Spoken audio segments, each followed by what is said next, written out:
Welcome back. Now we shift from transparency outputs of Article 40 to the logic behind the DSA's proactive governance, risk-based regulation. Risk-based regulation is a framework governments use to prioritize regulatory attention and resources based on the risks certain actors or behaviors pose to societal objectives. It's an approach that fits digital environments, where scale and speed can turn signal design choices to large downstream harms. And the point is not that digitization is only harmful. It generates major benefits too. But because the potential harms are serious, identifying and managing risks becomes a regulatory priority rather than something left to do voluntary self-governance or after-the-fact litigation. A crucial nuance: the concept of risk is not neutral. What counts as a risk, which risks are prioritized, and how they are measured depends on values, institutional goals, and power relations. So, risk assessment is never purely technical. It's also political and normative. That means systemic risk-based regulation typically includes a whole cycle, identifying risks, evaluating them, collecting information, assessing impacts, monitoring outcomes, and analyzing measures over time. And it can combine ex ante prevention tools with ex post tools, like environment enforcement measures or sanctions, to detect behavior that increases risk. The main shift here is ex ante. The goal is to anticipate and mitigate harms before they materialize, rather than relying on ex post liability, court cases, or cleanup after damage has already spread. This is presented as especially suitable for complex, fast-evolving digital environments, where harms can be systemic, cross-border, and difficult to remedy after the fact. In the DSA, the key innovation is the concept of systemic risk, a category of risk that targets societal harms, not only harms to individual users or economic competitors. So the focus is: what risks arise for society from the way platforms operate, how they structure attention, content visibility, economic incentives, and participation. And that's why the DSA frames risk as something tied to the platform's role in the public sphere. It's not just did a single harmful piece of content slip through, but what patterns and system dynamics makes harm likely, recurrent, or amplified. This brings us back to the DSA's regulatory pivot. For very large online platforms and search engines, the DSA creates a proactive accountability regime. It requires annual assessments to identify systemic risks and then to implement and mitigation measures. So assess, act, and show your work. And importantly, this is embedded in the DSA's broader transparency and accountability architecture.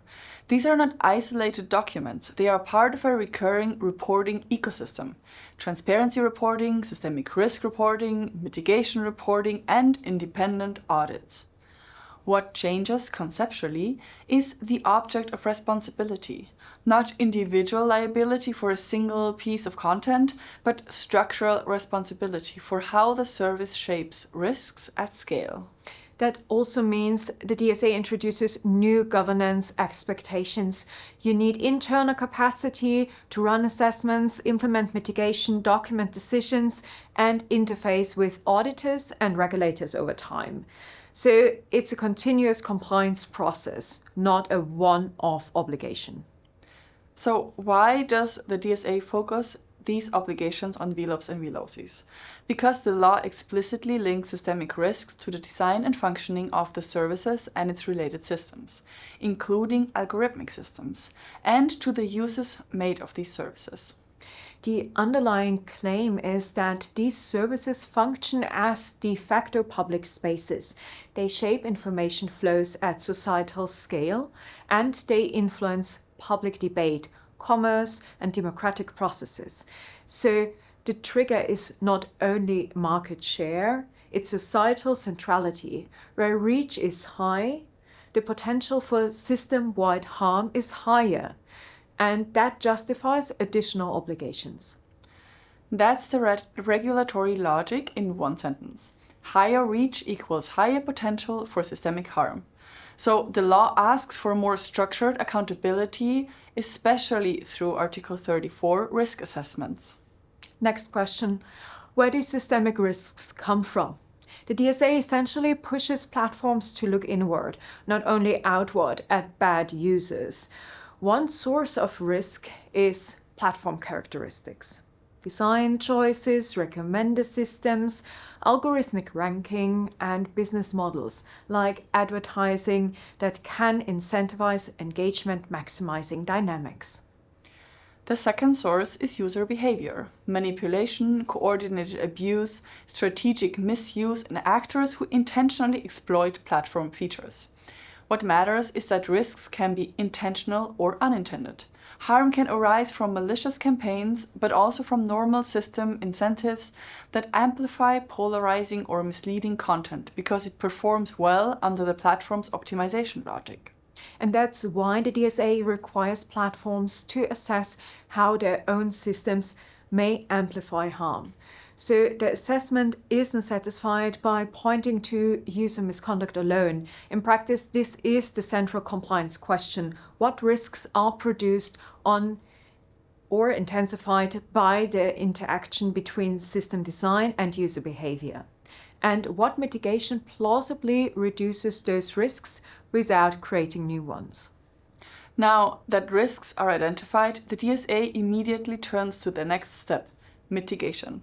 Article 35 requires platforms to adopt reasonable, proportionate, and effective mitigation measures. So the obligation is not to eliminate all risk, but to demonstrate a defensible, evidence-based response that matches the risk profile. And this wording matters. It signals that mitigation is judged against a standard of substance, not just paperwork. The compliance question becomes, are the measures plausible, capable of reducing the risk, and are they calibrated to the context? So what does sufficient mitigation mean in practice? Think of it as a four-part test. First, mitigation must be reasonable and proportionate to the systemic risk identified so that the intensity of measures should track the severity and likelihood of the harm. Second, mitigation must be documented and auditable. Platforms need to show what they did, why they did it, and how outcomes are monitored and adjusted over time. This links directly to the DSA's reporting and audit architecture. Third, mitigation must be effective in practice, not merely procedural. Platforms should be able to demonstrate that the measures reduce harm rather than just exist. And fourth, mitigation must be rights respecting. Reducing systemic risk cannot become an excuse for disproportionate restrictions, especially where freedom of expression and other fundamental rights are impacted. Let's talk about audits. Auditing has two connected components. First, there is the internal systemic risk assessment, the platform's own identification and analysis of risks under Article 34. Second, there are external independent audits under Article 37. So a third party verifies how the platform complies with key obligations to make this operationalizable. The EU adopted a delegated act on independent audits, which structures expectations for audit methodology and reporting deliverables. So audits don't become a box-ticking exercise with incomparable outputs. And the result is a set of recurring audit-era deliverables. Risk assessment reporting, mitigation reporting, and audit reporting, published as part of the DSA transparency ecosystem for VLOPs and VLOCs. There's also a structural risk we need to name, audit capture. The concern is that large platforms can leverage market power in a concentrated audit market, creating subtle pressure that may reduce audit quality. This matches classic economic regulation concerns. Even well-intended oversight systems can drift towards the interests of the regulated entities, especially when demand is concentrated and recurring. And the incentive problem is intensified because audits are performed at the platform's expense. So auditors may have reputational and commercial incentives to preserve future engagements, rather than produce maximally adversarial findings. Now, we get to the practical center of evidence building in audits: sampling. Sampling matters because platform environments are too large to inspect everything, and because algorithmic moderation can obscure patterns unless a design and strategy is there to detect them.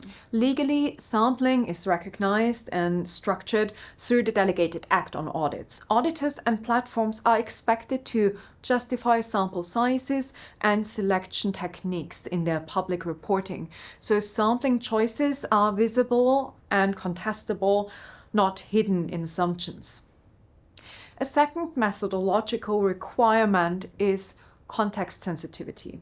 Audits can't rely only on EU-wide averages. Risks can vary by language, member state, and cultural context, especially for disinformation narratives or locally salient harms. So the governance idea is systemic risk assessments need to be meaningful at union level and sensitive to specific contexts.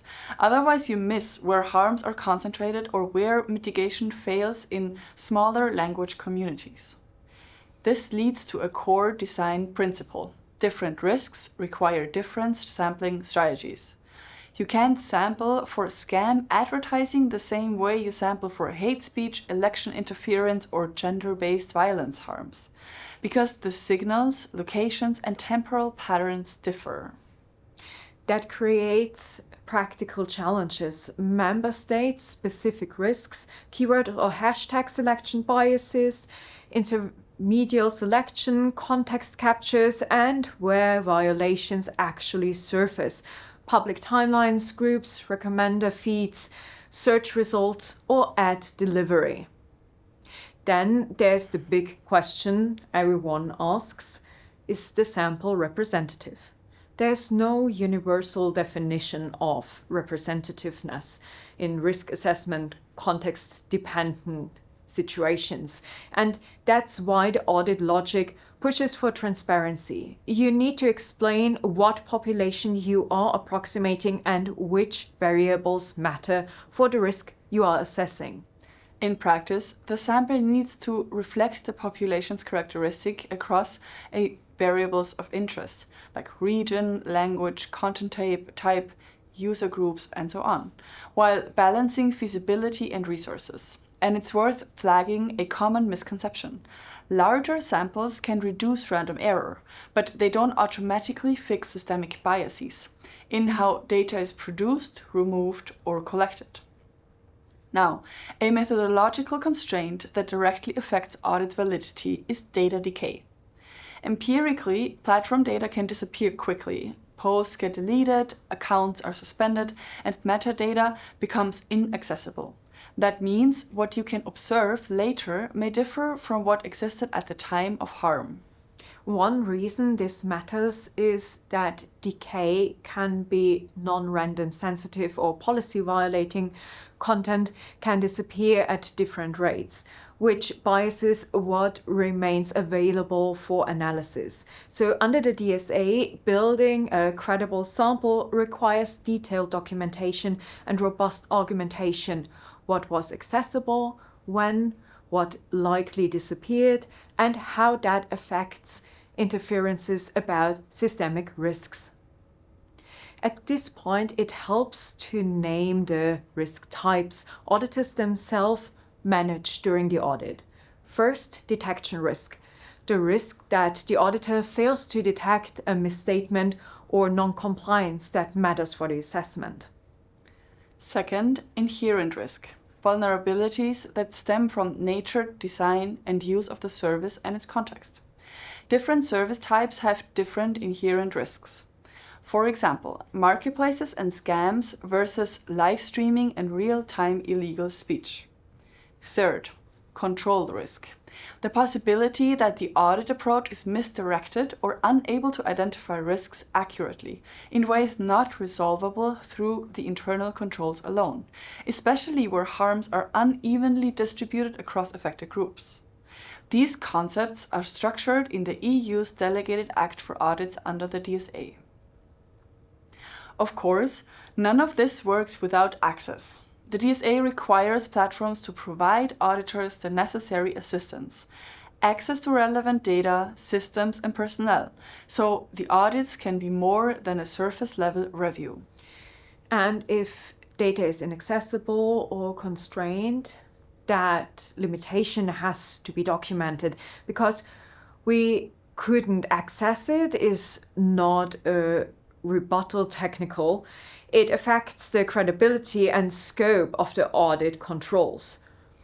Finally, the analysis should prioritize those most impacted by systemic risks, because probability and severity are not abstract averages. They concentrate along specific populations, contexts, and usage patterns. To wrap up, the DSA's risk and audit regime is only as strong as its evidence practices. Sampling has to be customized to a platform's specific characteristics, the risk type, and the context. Otherwise, it produces false reassurance. And combining quantitative sampling with qualitative, legally anchored analysis helps ensure that what you detect is mapped correctly to the DSA systemic risk categories. So audits become comparable, contestable, and useful for enforcement and public scrutiny. Thank you for listening. We will continue in our next session about enforcement.